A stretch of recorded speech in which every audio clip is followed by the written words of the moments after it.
রাধে রাধে বন্ধুরা, শুভ সকাল। Welcome to my channel. আজকে আমি রান্না করেছি ডাঁটা দিয়ে আলু দিয়ে মাছের তরকারি, সেটা তোমাদের সাথে শেয়ার করবো। চলো।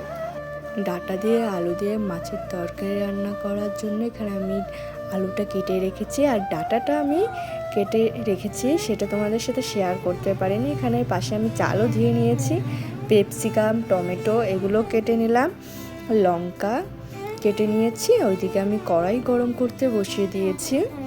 কড়াইটা গরম হতে হতে আমার সব সবজি কাটা হয়ে যাবে। এখানে আমি আবার লঙ্কা, এই দেখো, জিরে সম্বারা দিয়ে আলুটা দিয়ে দিয়েছি, যেগুলো সবজি কেটে রেখেছিলাম সেগুলো নাড়াচাড়া দিয়ে লবণ হলুদ দিয়ে ভালো মতন কষিয়ে নিচ্ছি। এইদিকে দেখো কষানো হোক, আর এখানে দেখো আমরা মুড়ি ঢালছি। এখানে প্রচণ্ড বৃষ্টি হচ্ছে। এদিকে দেখো কষানো হয়ে গেছে, জল ঢেলে দিলাম।